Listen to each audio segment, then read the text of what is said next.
Good afternoon, everybody. Here we are at the historical walk today. Because of the foul weather, we're going to cut it short today. I'm not going to go into a long spiel about all the historical things in George Square. So we're going to move down shortly to an area where we're undercover. But I just want to say a few words about a couple of the statues here. We've got one here to Sir Walter Scott, and he was noted for saying, "Praise there the man with soul so dead, who has not to himself said, this is my own, my native land." We're going to move on to the Burns statue because Burns was our national bard. I'm going to give you a few words from Burns, and as I say, we'll move down because the weather is absolutely horrendous today. So let's move on to the Burns statue.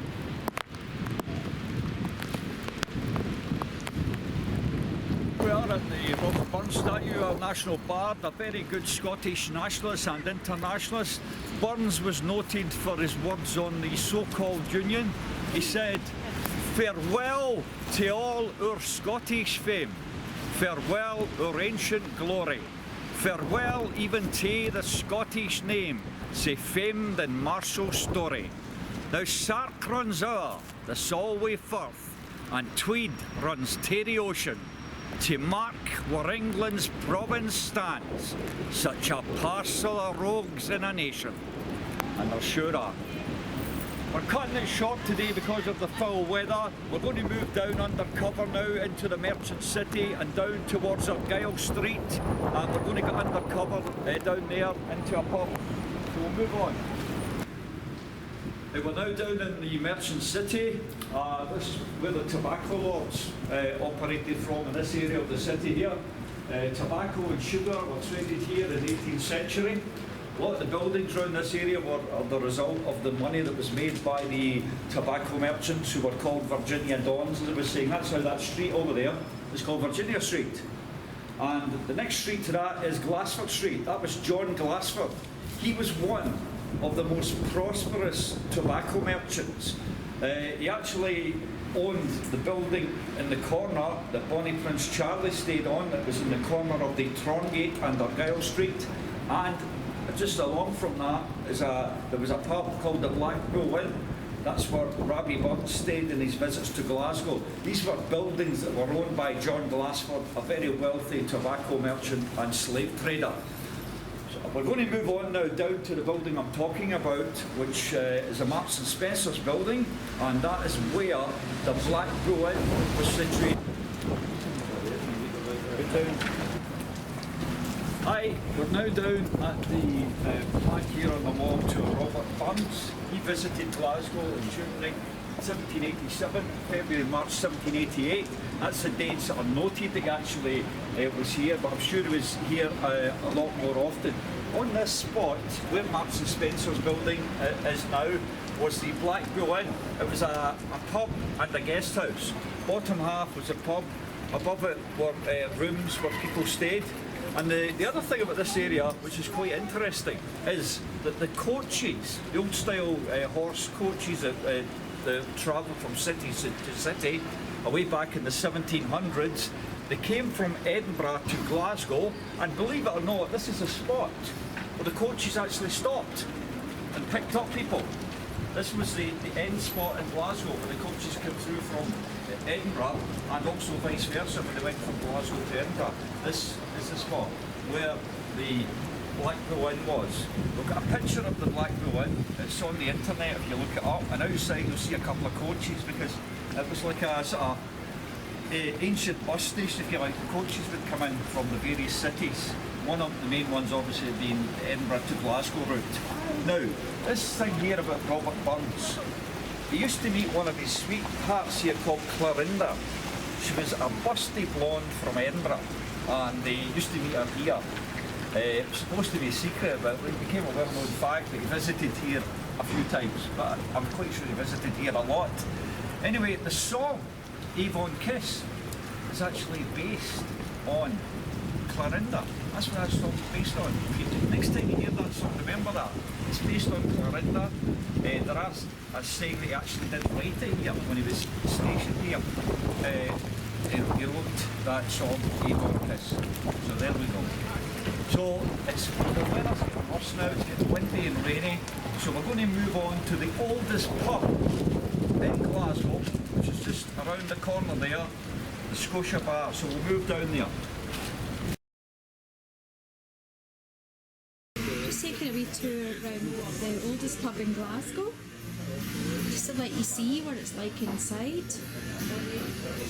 There's a lot of photographs of various things that have happened. I have to tell you that the atmosphere is quite interesting. The floors are all sloping, and I think that there's the flag on that window there. And I'd just like to let you look around. I've had permission from the owners to come in here, because I think that they're probably quite proud of the fact that it's the oldest pub in Glasgow. And I feel quite honoured to. I'm walking around here. I don't know if you can see it. Of course you can't really see, but the floor is really sloping. It goes right down. A very old building. And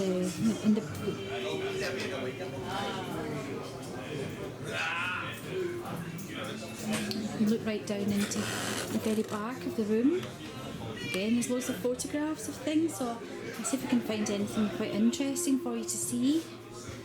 It has been reputed to be haunted in here, so there may be something unusual pops up on the screen with any luck. But James is here now to... It's very appropriate this song's come on here just now. Crazy. Because I want to say something about war. Crazy. Wars are crazy. We've got to make wars history. Let me tell you something that happened.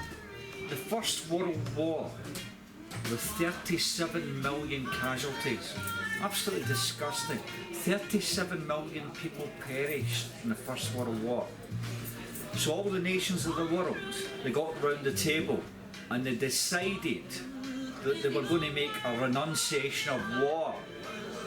This renunciation of war was called the Briand Pact.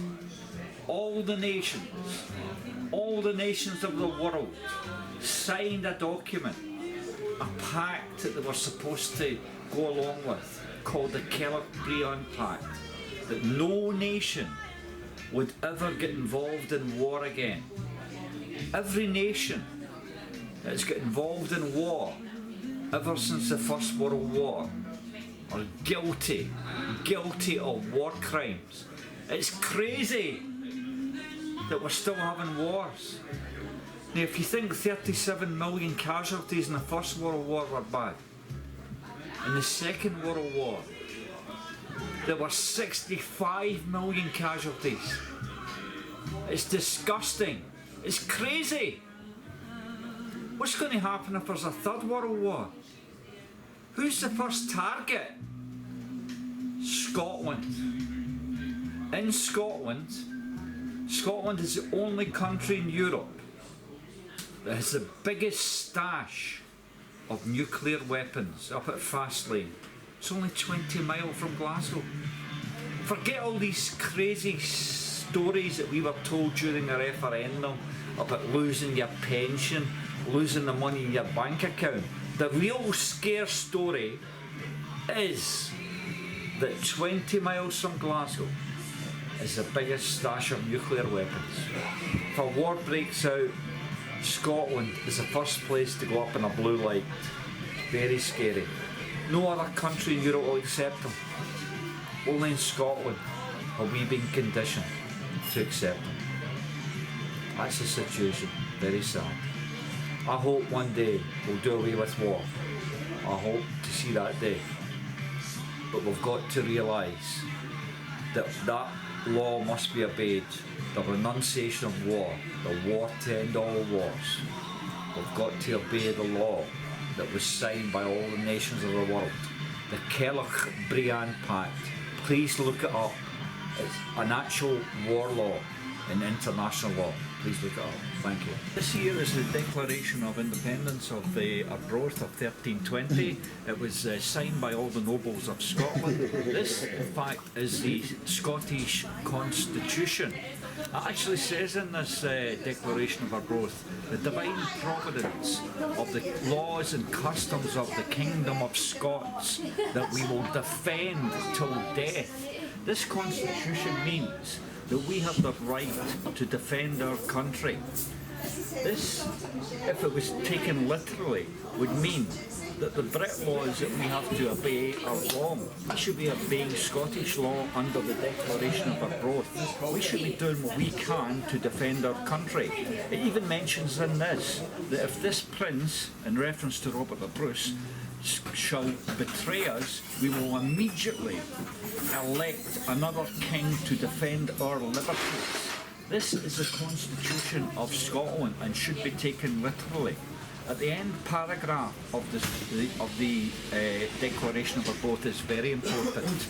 It says, so long as 100 Scots remain alive, we will never subject ourselves to the dominion of the English. It is not for glory, it is not for riches, neither is it honour, but it is liberty alone that we fight and contend, for which no honest man will lose but with his life. And that is the Declaration of Arbroath. This was signed by our ancestors to defend our country from invasion. For 1,000 years this was a free country, up to 1707. We defended this country from the Romans, the Vikings, the Danes, the Anglo-Saxons. Whoever tried to invade Scotland were sent packing. We were, and I say were, the greatest freedom fighters in the world. We have now got to the stage when Scotland is rising again.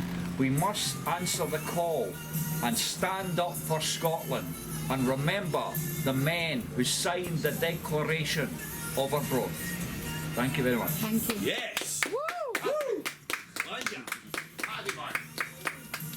Ho ho, Navigator.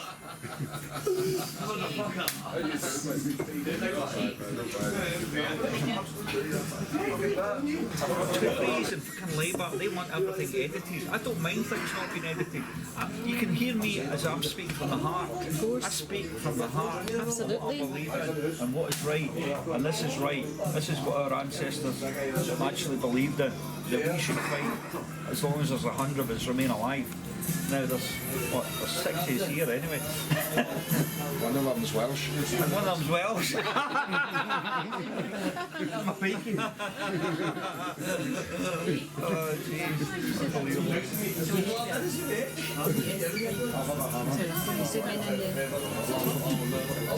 I'm also very impressed by the interior of this bar. Not only is it the oldest bar in Glasgow, there seems to have been a lot of references to independence in this bar. So I'm going to travel around the bar just briefly to see if I can just show you where we actually are. In the Scotia Bar in Glasgow. And look, what's the name of the street? Stockwell Street. The Stockwell Street. And Stockwell gets its name from the fact that halfway down the street, halfway down Stockwell Street, there was a well, and that's how it gets its name, Stockwell Street. So, I used to live on Skye, and all the animals are called stock. Yeah. And so therefore they would have to have somewhere to give you stock water. So that I'm assuming the water wasn't necessarily fit for humans, but it would have been fit for the animals who would bring food on the way to market. That's right, there was a market. Right, okay, I was about to ask that. There was a market here, absolutely. That's interesting. Here, we've got a picture here of what is Shawfield Mansion. That was nearby. It's at the corner. This building was a mansion that was situated at the corner of Glasgow Street and the Trongate. And that's just a few yards from here, actually, isn't it? Now, the extraordinary history about this mansion is that in Boxing Day of 1745, Bonnie Prince Charlie arrived there on the retreat from Derby. Bonnie Prince Charlie stayed in this place, the Shawfield Mansion. And believe it or not, on the next street corner is where Robert Burns stayed in his visits to Glasgow. That was called the Black Bull Inn. And both of these premises, this Shawfield mansion and the Black Bull Inn, were owned by one of the tobacco lords called John Glassford, hence the name Glassford Street, where this building was situated on Glassford Street and the Trongate. So history is all around us in Glasgow. We must try and get the history of Scotland out to the people, and that's what I've been trying to do, trying to get more and more people to get the history out. And James, I'm sure you're aware that we're sitting in the oldest bar in Glasgow. Is that correct? This is reported to be the oldest bar in Glasgow, the Scotia. I've just spoken to the barmaid when I was up there with Anne, and the barmaid has assured me that there are ghosts in this place. Okay, did they give you an indication where we might find these ghosts? No, but I think we must inquire further, because we recently had an event on Halloween up at the Ardrossan Castle, where it's reputed that the ghost of William Wallace is, and we had 4 mediums that night, and a lot of activity took place on that particular night. I think this would be a great place for a ghost hunt. Obviously we would need to ask the permission of the owners of the premises, but that's something we can think about. It's a very good idea, so we might want to hear some responses from people who are watching the film, whether that's something you might be interested in having. Yeah, I would hope that people get back to us to see if they can let us know any other haunted locations or locations that they think might be haunted that would be a good location, because we intend to do more events like we did on Halloween to see if we can get any ghostly activity. That's fantastic, thank you. I'm also going to draw your attention to the lovely windows. I think I may have already done this, but I'm going to go back there. And the fact that there's a saltire that's been made in some stained glass in a beautiful, it's a very difficult, stained glass is a very difficult process. I mean, you have to actually develop everything individually, and I do believe that that's of significance from the outside of this pub that perhaps people haven't noticed we've walked past. So you might want to drop in here. We've also been speaking to some of the staff in there, they're very friendly and actually very keen and very happy to have us come in here to film. So I've got this impression that maybe this is somewhere that the people who are interested in independence might want to attend.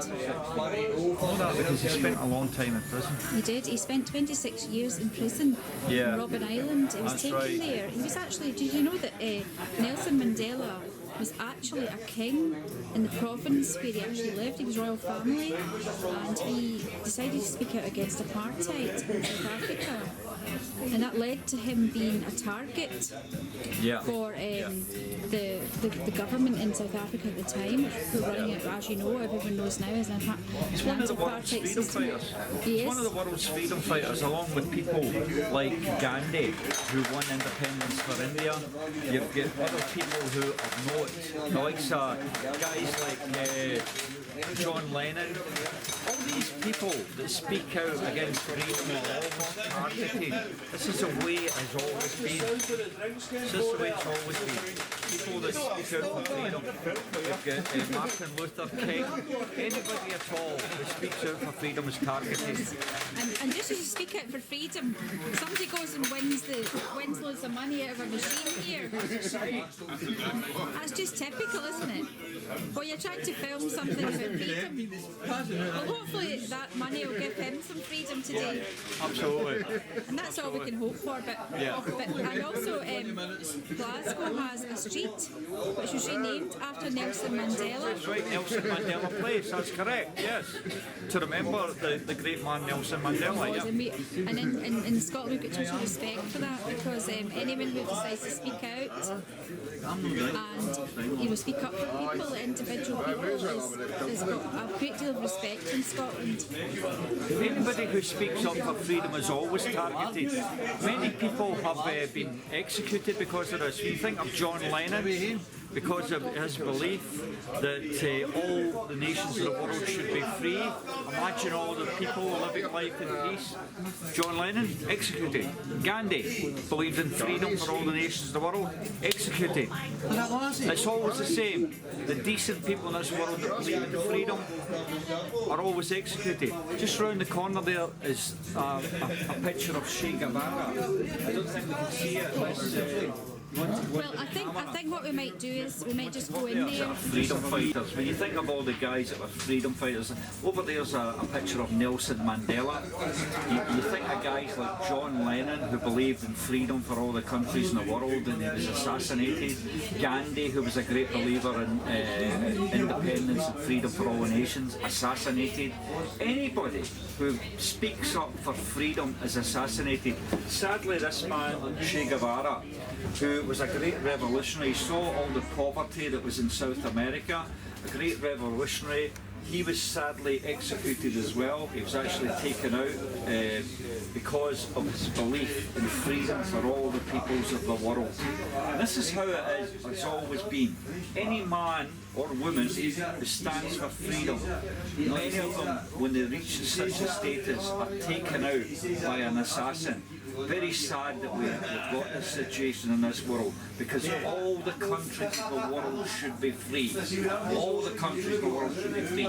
That's the only solution to war. There won't be any war when all the countries are free. We've got to get to the stage when all the nations of the earth are free. We've got to look to guys like Che Guevara, like Sir Nelson Mandela, even back to our own heroes like Robert the Bruce and William Wallace. All these people believed in what was right. Freedom for all the countries in the world. Thank you. Thank you, James. Well, it's been a very nice moment. It's just happened here in the Scotia Bar, and one of the members of the Scottish Citizens has just bought James this book called Radical Glasgow, which seemed to be on sale behind the bar. So I think they might have found somewhere that is actually quite happy to have us here, just by a random event that was wet today. The weather was atrocious, so we decided rather than spending the time filming outside the pub, we'd come inside. So we were made very, very welcome by the staff here, lovely people, and the crowd's got a little bit bigger, and each time James has been speaking in different areas inside the pub, we've had